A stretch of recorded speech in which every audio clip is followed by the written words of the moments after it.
बहुत समय पहले की बात है, जब न यह धरती थी, न आकाश, न सूर्य, न तारे और न ही कोई जीव।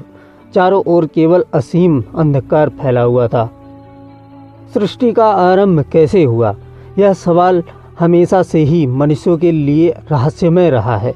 हमारे वेद, पुराण और विभिन्न धार्मिक ग्रंथ इस विषय पर अद्भुत कहानियाँ और दर्शन प्रस्तुत करते हैं। सृष्टि के आरंभ को समझने के लिए हमें भारतीय शास्त्रों में वर्णित ब्रह्म की अवधारणा को जानना होगा। यह ब्रह्म जो अनादि और अनंत है, इस संसार की आधारशिला है।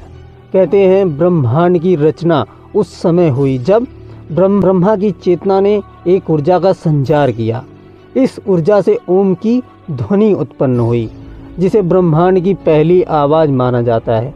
आरंभ में केवल विष्णु थे, जो अनंत जल के ऊपर शेष नाग पर शयन कर रहे थे। उनके नाभि से एक कमल का फूल प्रकट हुआ। इस कमल में ब्रह्मा विराजमान थे। ब्रह्मा ने ही इस संसार की रचना की। उन्होंने चारों दिशाओं, आकाश, पृथ्वी और पाताल लोक की रचना की। इसके बाद उन्होंने समय को बनाया और जीवन के लिए आवश्यक तत्वों का निर्माण किया। ब्रह्मा ने सबसे पहले मनुष्य, पशु, पक्षी और प्रकृति का सृजन किया।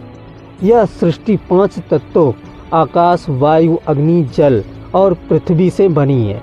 इन तत्वों का संतुलन बनाए रखना सृष्टि के अस्तित्व के लिए आवश्यक है। कहते हैं कि सृष्टि का उद्देश्य आत्मा का विकास और उसका अनुभव करना है। यह संसार एक रंगमंच की तरह है, जहां आत्मा को अपने कर्मों और विचारों के माध्यम से स्वयं को समझने और ईश्वर के समीप जाने का अवसर मिलता है। यही कारण है कि इस संसार में सुख, दुख, सफलता, असफलता जैसे अनुभवों का चक्र चलता रहता है। भारतीय दर्शन में सृष्टि को 4 युगों में विभाजित किया गया है: सतयुग, त्रेता युग, द्वापर युग और कलयुग। यह 4 युग एक क्रम में चलते रहते हैं। सतयुग में धर्म और सत्य का पूर्ण साम्राज्य होता है, जबकि कलयुग में अधर्म और अज्ञान का प्रभाव बढ़ जाता है। हर युग का अंत एक नई शुरुआत का संकेत होता है।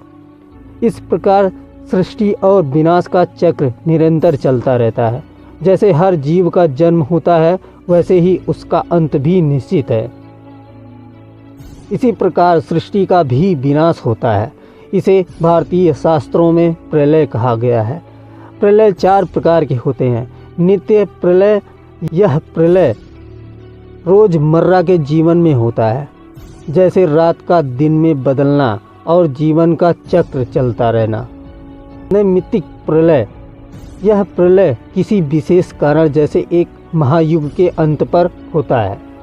प्राकृत प्रलय, जब ब्रह्मांड के सभी तत्व नष्ट हो जाते हैं और सब कुछ ब्रह्मा में विलीन हो जाता है।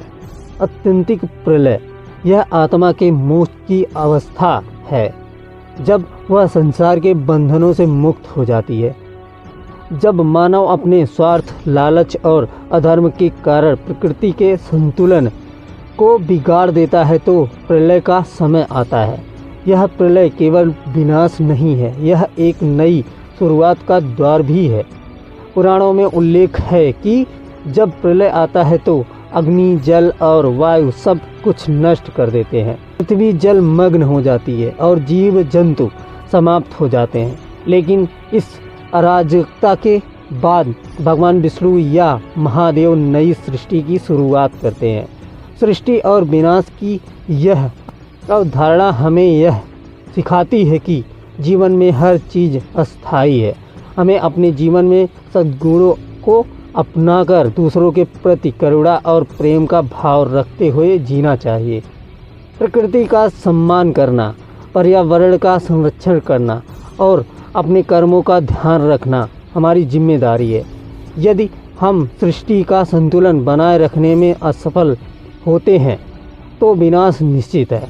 यह कहानी हमें यह समझने का अवसर देती है कि सृष्टि और विनाश केवल धार्मिक कथाएं नहीं हैं, वे हमारे जीवन के गहरे सत्य हैं। सृष्टि का आरंभ हमें नई संभावनाओं और अवसरों की याद दिलाता है, जबकि विनाश हमें अपने कर्मों के प्रति सचेत करता है। इसलिए हमें यह याद रखना चाहिए कि यह जीवन एक उपहार है। इसे सद्भाव और संतुलन के साथ जीना ही हमारी सबसे बड़ी जिम्मेदारी है। Thank you.